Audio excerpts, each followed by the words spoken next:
Hear me? Can you all hear me? Okay, great.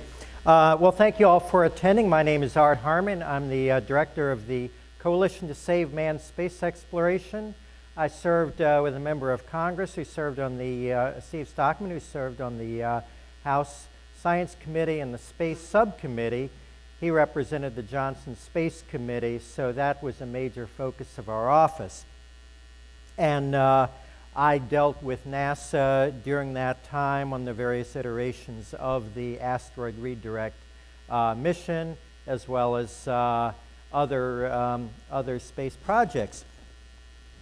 Do forgive me on the text on that. It didn't pick up the font I used, so it kind of spills off the edge. I hope you can read some of my things, but I don't have much PowerPoints.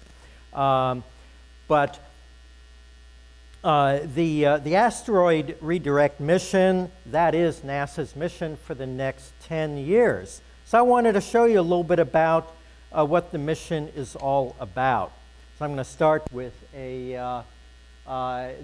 this is how we'll pick up a boulder on an asteroid, and then it will be moved to lunar orbit. Let's see NASA's little animation of that.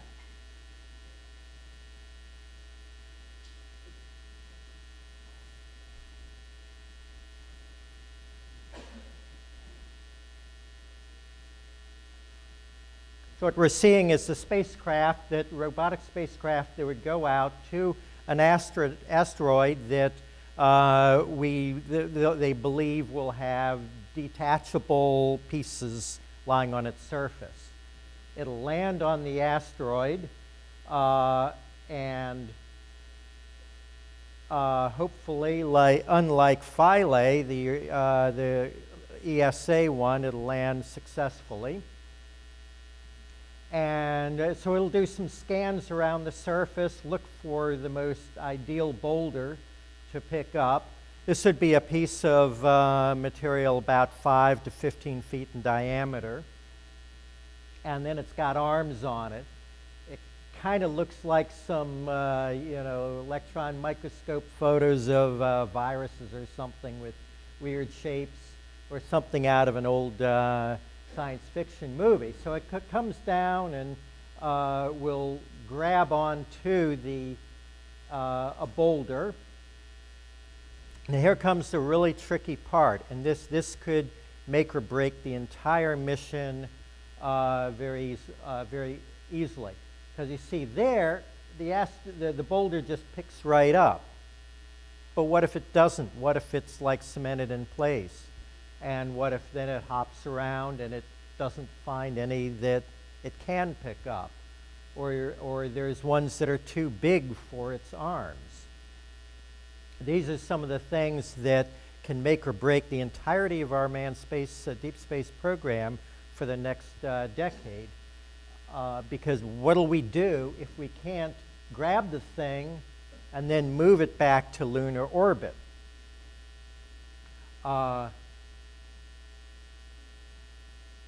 And so eventually it'll be a solar electric propulsion system that will then take it back to lunar orbit, distant retrograde, so it's got a different orbital plane.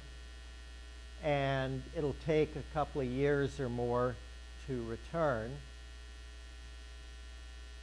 Kind of a cool part is we would actually have a new moon, so to speak. And then that is the conclusion of that. So then what do we do once we have this piece of asteroid rock? Well, that will be our second and only manned space exploration mission for the next 10 years. First one will be the test mission, maybe in 2021, that'll go out past lunar orbit and kind of hang out and look at the moon. So this is a demonstration of sending astronauts off on about a 28-day mission. They go out to lovely launch, beautiful clear day. I've seen some launches where the rocket just poof goes into the clouds and it's gone. It's not pretty to watch. And so it's going to go out to the lunar orbit. It's going to find the asteroid boulder and its enclosing spacecraft.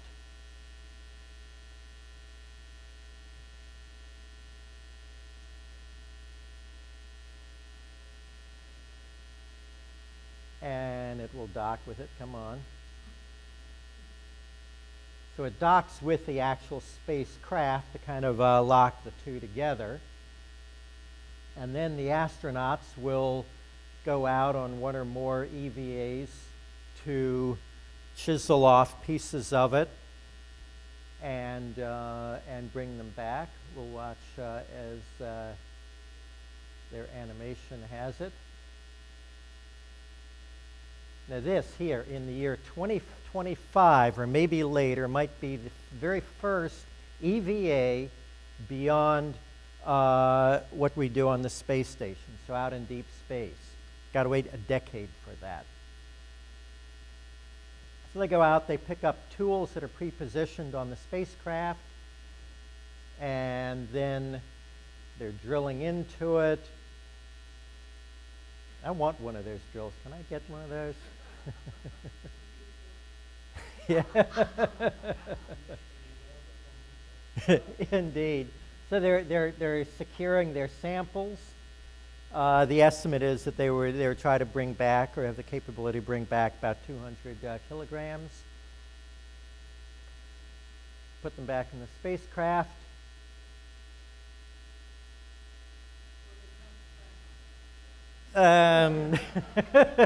Might as well do something to say we've been here. Yes, at least one footprint. And so then they come back to Earth, rousing welcome, re-entry. And splash down.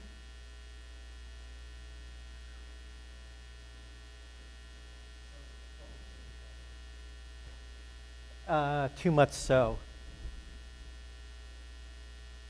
And so this is really the end of the video. But the question I'd ask is, are you bored yet? This is the entirety of our manned spacecraft, deep space exploration for the next 10 years. Because the first part launches about 2020 or thereabouts once they found an asteroid, plot a route, and so forth. And then the robot goes out, it brings back the thing. So absolutely nothing happens until 2025. Now, is there any kids growing up that are going to be really excited? I can go to a piece of an asteroid one day in the far future. It's not quite like the moon or Mars or anything else. And what we're doing is we're selling ourselves short. The mission is based upon the key elements happening perfectly, the key part of which is detaching it and bringing it back. If that doesn't happen, then I'm not sure what we'll do with the SLS and Orion EM3, which is scheduled for that time.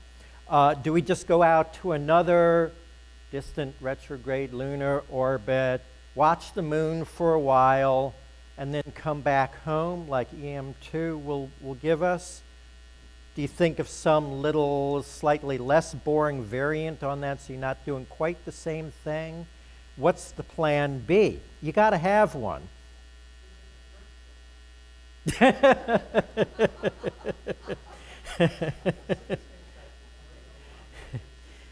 Indeed. I like that. That they can practice it as if we had brought this and found it there. So it's not a shoot for the moon or in this decade type of roadmap like that took us to the moon in 8 years from President Kennedy's challenge. We built the incredible ISS in a decade, launched 135 shuttle missions, during the shuttle era, there was always a shuttle that was going to go off fairly soon. So, kids could watch for them, and you could go down to Florida and see one.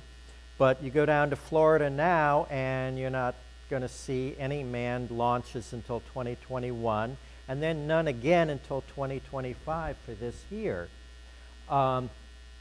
Just a little difference in public perception of manned versus unmanned. You go down to even the most exciting unmanned launch, maybe Curiosity or something, and there will be tens of thousands of people lining the shores in the area and the causeway at Kennedy and so forth to watch it. How many people, does anyone know how many people were there in that area watching the launch of the last shuttle? It was a few million. That's the difference in interest, the human interest factor, just having people on board that versus having a robot on that. That's the magnitude of the difference, and that's how you sell space. Some say, well, we can do just robotic stuff, always send out robots, and that's fine, but because the human element isn't there, you're not going to get the public interest, you're not going to get the funding, and so actually it's not going to be, well, we can do more with less by having just robotic. No, you'll end up doing less with less and less and less as interest goes out. Another factor is there's asteroid mining companies that are being set up, deep space, planetary resources, and so forth. And what's their goal? This. And so what are they going to be doing? More importantly, what are their investors going to be saying? Well, we don't want you to plunge into this quite yet because NASA's going to be doing this, and we want to see if they succeed or fail. So we're really putting like a decade stop on what could be a growing asteroid mining enterprises. Let them do that. Keep NASA doing the stuff that really matters, pioneering human exploration of the moon and Mars. So quite simply, we need to be doing a lot more in the 2020s. As people were saying last night, we could have been probably on the moon by now with a research base if President Bush had, instead of waiting until it was too late, to actually get busy launching Constellation rockets to the moon and then building a base so we can learn how to live on another world so we can then go to Mars safely. We could be doing that now. The president's greatest mistakes were, again, as gone over last night, didn't get the proper funding from Congress because he didn't ask for it, and he didn't get it rolling soon enough. Now, this president will not cancel the asteroid mission and give us anything more exciting. He canceled Constellation, and he had reasons for it. And to be honest, the asteroid mission is basically window dressing over we have no plans. They talk about, what's that? Well, yeah, ask me at the end. I'll have a few minutes for questions. But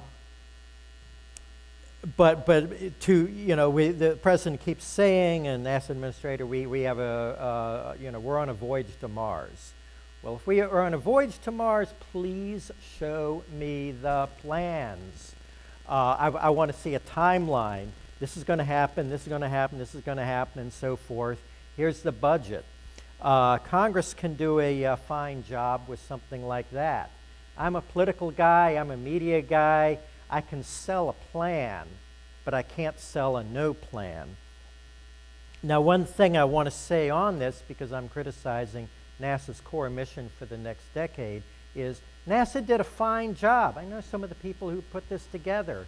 And with the orders from the White House, this is what you will do, have a little asteroid mission. they did remarkably well. They put into it any little elements they could that they can then say lead to, are useful for future Mars explorations. So NASA, as they always do, can do a great job when you challenge them and say, this is what we're going to go. And the engineers say, great, roll up our sleeves. We finally got something to do. We're going to design something. Oh, cool. We can figure out how to pick this up and move it to Earth and so forth. They're awesome at that. I just want to give them something really, really big they can do, like the Mars flyby and landing on Mars, things like that. So the only real way to cancel this and to have something different really is the next administration.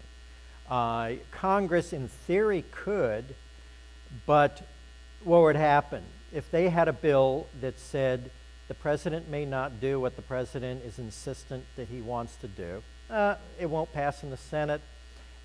The House probably won't even take it up because then the authorization bill won't pass and so forth. Democrats will, they'll know it's not going to go to the White House. So they won't put their political stake on it. And of course, the president would veto it if somehow we could get it passed. So it's going to be the next administration, and my hope is that as the transition team meets in November of next year, whomever it is, that they say, okay, we need a new space program that's worthy of the United States.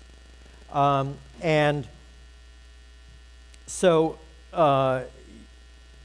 that then puts it on to you guys, all of us really, because as I was saying earlier in the political advocacy panel, the presidential candidates are going all around the country, and in particular the early primary and caucus states, and they want to meet people. And you want to meet them, because then you can say, we need a space program, once again, worthy of the United States.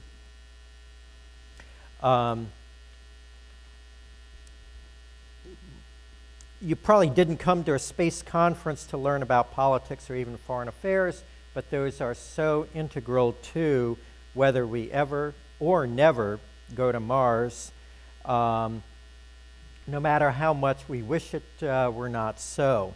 We don't live in a vacuum. We don't.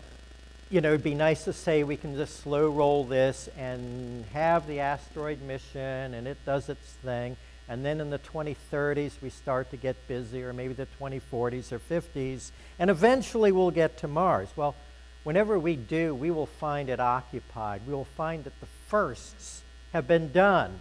The first lunar bases, the first Martian bases and colonies, because there's others. China is building the world's largest rocket factory. Now if you were in my panel on the panel on advocacy, I mentioned that they work in often very predictable ways. They don't announce what they're going to do necessarily in 10 years, particularly if it's something that can upset the world. Like with the South China Sea, they didn't say, we're going to build fake islands in the South China Sea, militarize them, and then use that to start a war with Japan.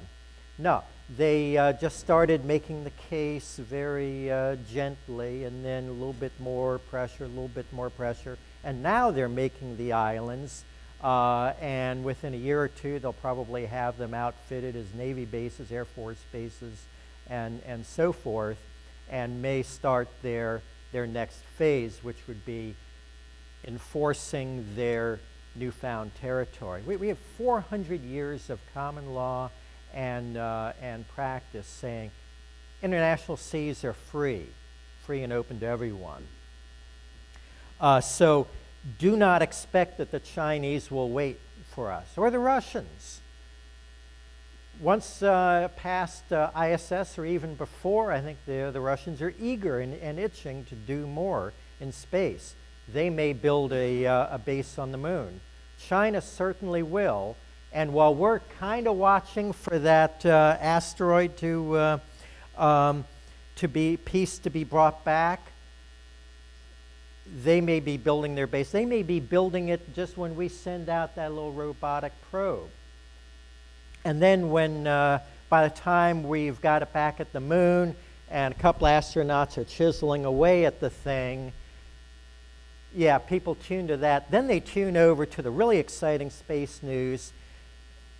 China, announcing, well, we've sent our 5th rocket with crew in it to the moon, and we've got 10 rovers and so forth. What'll happen? That's going to take a lot of the wind out of our sails. So these things really have to be a priority for us. This was an image shot from one of their space missions, and they're very careful to wave their flag. Well, that's fine, but what we don't want is them waving their flag and saying the moon is ours, just like they do with the South China Sea. This is what's legal for China to have, the red area. Down here, going all the way down to what is that, Brunei and so forth, almost up to their beaches. That's what they have declared their territory, and that they intend to defend just as if it was the territory, the land territory. They've kind of created a new definition of territory that includes seas. And so that's why I maintain that they won't necessarily, if they're going to do that to international seas, why will they respect the Outer Space Treaty? Why will they not say, hey, we have a base on the moon. You guys were here 50 years ago. You've kind of abandoned it. We're making good use out of it, and so forth. And they could make it really, really, really difficult for private enterprise, commercial space to operate in deep space.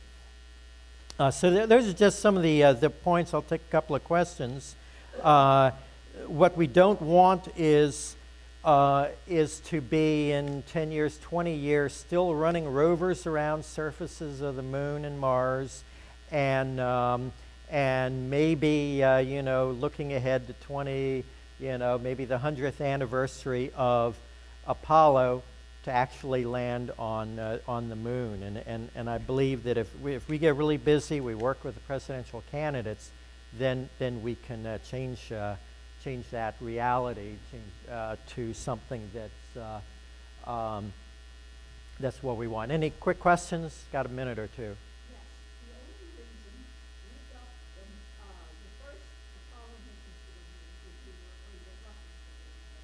Well, the Chinese are going, yeah. That same argument might work again. But We got to do it because the Chinese are getting ahead of us. amen. It can make a difference in the back.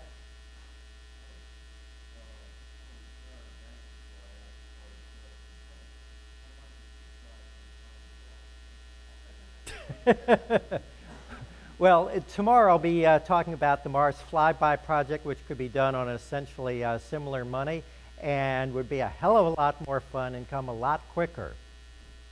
Did you have a question, Bob?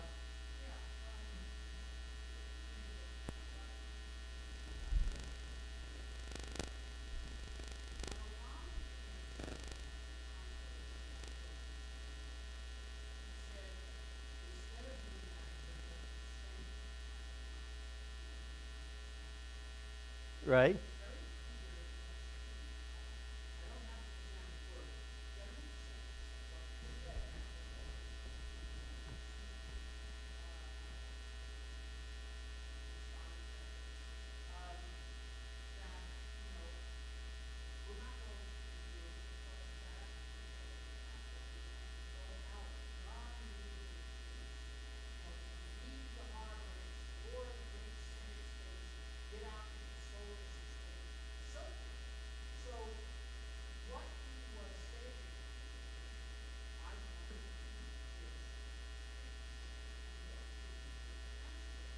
Mm-hmm.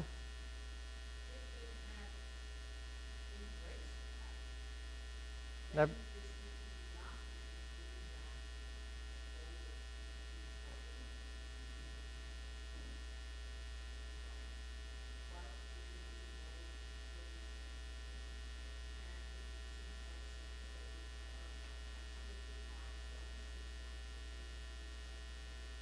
Mm-hmm.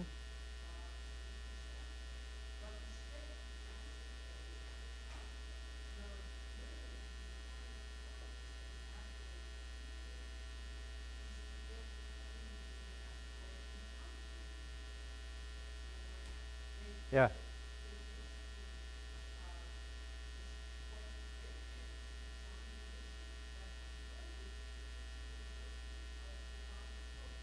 Absolutely, and it's been dumbed down twice.